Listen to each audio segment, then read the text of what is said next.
जय हिंद दोस्तों, आपके एग्जामपुर चैनल में आपका हर स्वागत है। आज हम देखेंगे नदियों किनारे बसे प्रमुख शहरों के नाम, जो कि आने वाले एग्जाम के लिए बहुत ही इंपॉर्टेंट दोस्तों आप CGL, MTS, CHSL या दिल्ली पुलिस या आर्मी किसी प्रकार के एग्जाम की तैयारी कर रहे हैं तो ये वीडियो आपके लिए बहुत ही महत्वपूर्ण होगा दोस्तों। और दोस्तों अभी तक आपने हमारे इस चैनल को सब्सक्राइब नहीं किया है तो जल्द से सब्सक्राइब कर लें, जिससे आने वाले महत्वपूर्ण वीडियो का नोटिफिकेशन आपको मिलता रहे।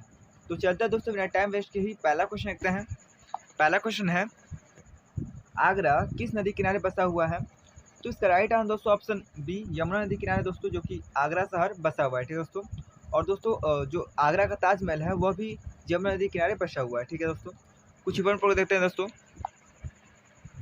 इंपॉर्टेंट पॉइंट देखते हैं यमुना नदी के बारे में। तो यमुना नदी की कुल लंबाई 1376 किलोमीटर है।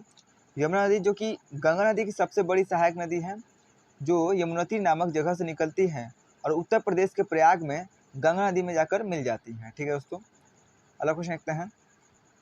अगला क्वेश्चन है, उड़ीसा का कटक शहर किस नदी किनारे बसा हुआ है? तो इसका राइट आंसर दोस्तों ऑप्शन सी, महानदी, जो कि उड़ीसा का कटक शहर दोस्तों महानदी किनारे बसा हुआ है। ठीक है। कुछ इंपॉर्टेंट पॉइंट देखते हैं महानदी के बारे में। तो महानदी दोस्तों यहाँ पर है मैप में दोस्तों, यहाँ पर। ठीक है। और महानदी की दोस्तों कुल लंबाई 900 किलोमीटर है। महानदी का उद्गम स्थल दोस्तों छत्तीसगढ़ के रायपुर के समीप धमतरी जिले में स्थित सिहावा नामक पर्वत श्रेणी से हुआ है। ठीक है दोस्तों, महानदी की। अगला क्वेश्चन देखते हैं। अगला क्वेश्चन है, हरिद्वार दोस्तों किस नदी किनारे बसा हुआ है? तो इसका right answer option A, Ganga नदी दोस्तों। हरिद्वार जो कि गंगा नदी के किनारे बसा हुआ है। ठीक है। गंगा नदी के बारे में कुछ इंपॉर्टेंट पॉइंट देख लेते हैं दोस्तों।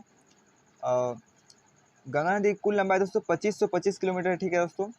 और गंगा नदी के निर्माण दोस्तों उत्तराखंड के देवप्रयाग में दोस्तों भागीरथी और अलकनंदा नदी के जहाँ पर मिलती है दोस्तों देवप्रयाग में, तो यहीं से दोस्तों गंगा नदी का निर्माण होता है। ठीक है दोस्तों। भागीरथी और अलकनंदा नदी एक जगह देवप्रयाग में मिलती है, वहीं से गंगा नदी का निर्माण होता है। ठीक है दोस्तों।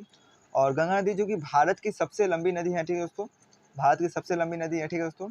और दोस्तों इसे बांग्लादेश में पद्मा के नाम से जाना जाता है। ठीक है। अगला क्वेश्चन देखते हैं।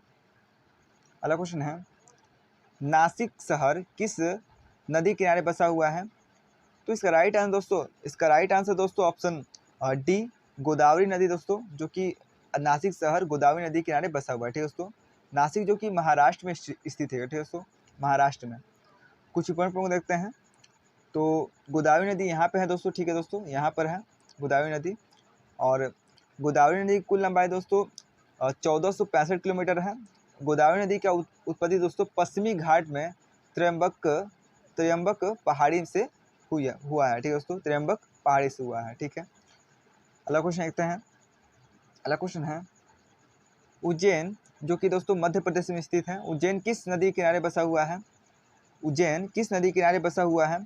तो इसका राइट आंसर दोस्तों ऑप्शन ए, शिप्रा नदी दोस्तों, जो कि उज्जैन शहर शिप्रा नदी किनारे बसा हुआ है। ठीक है, शिप्रा नदी।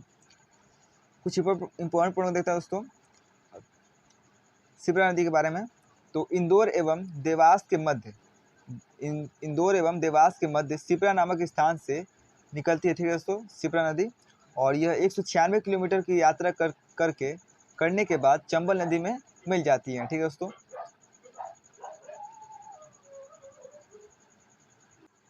अगला क्वेश्चन देखते हैं दोस्तों। अगला क्वेश्चन देखते हैं।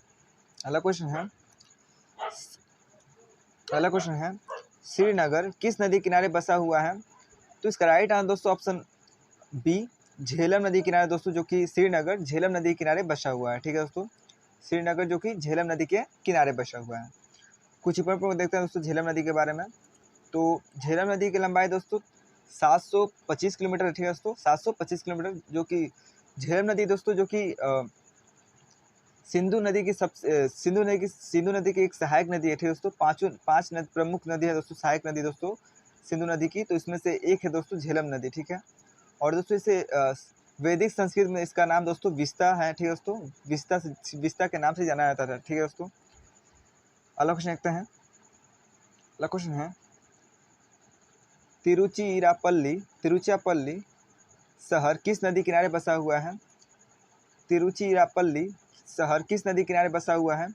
तो इसका राइट आंसर दोस्तों ऑप्शन ए, कावेरी नदी दोस्तों, कावेरी नदी किनारे दोस्तों तिरुचिरापल्ली शहर बसा हुआ है। ठीक है दोस्तों, कावेरी नदी किनारे। कुछ इंपॉर्टेंट प्रमुख देखते हैं दोस्तों कावेरी नदी के बारे में। तो कावेरी नदी दोस्तों जो कि इसकी लंबाई 760 किलोमीटर, ठीक है दोस्तों, 760 किलोमीटर है, जो पश्चिमी घाट के पर्वत ब्रह्मगिरी से निकलती है, ठीक है दोस्तों, पश्चिमी घाट के पर्वत ब्रह्मगिरी से निकलती है, ठीक है दोस्तों। इसका लंबाई कुल कितना है तो 760 किलोमीटर, ठीक है दोस्तों, 760 किलोमीटर। अगला क्वेश्चन देखते हैं, जौनपुर शहर किस नदी किनारे बसा हुआ है? जौनपुर किस नदी किनारे बसा हुआ है दोस्तों?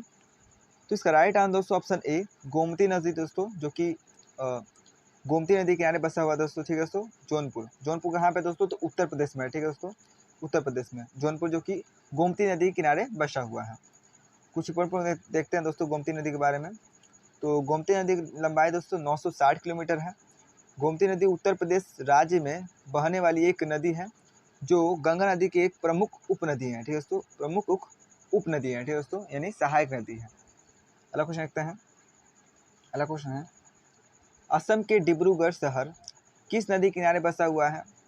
तो इसका राइट आंसर दोस्तों ऑप्शन बी ब्रह्मपुत्र नदी किनारे दोस्तों, असम के डिब्रूगढ़ शहर ब्रह्मपुत्र नदी किनारे बसा हुआ है, ठीक है दोस्तों, ब्रह्मपुत्र नदी। कुछ इंपॉर्टेंट देखते हैं दोस्तों ब्रह्मपुत्र नदी के बारे में। तो ब्रह्मपुत्र नदी कुल लंबाई दोस्तों 2900 किलोमीटर है, ठीक है दोस्तों, और ब्रह्मपुत्र नदी का उद्गम हिमालय के उत्तर तिब्बत के पुरंग जिले में स्थित मानसरोवर झील के निकट से हुआ है, ठीक है दोस्तों। और दोस्तों ब्रह्मपुत्र की दोस्तों भारत में कुल लंबाई 916 किलोमीटर है, ठीक है दोस्तों, 916 किलोमीटर। अगला क्वेश्चन देखते हैं, अगला क्वेश्चन है,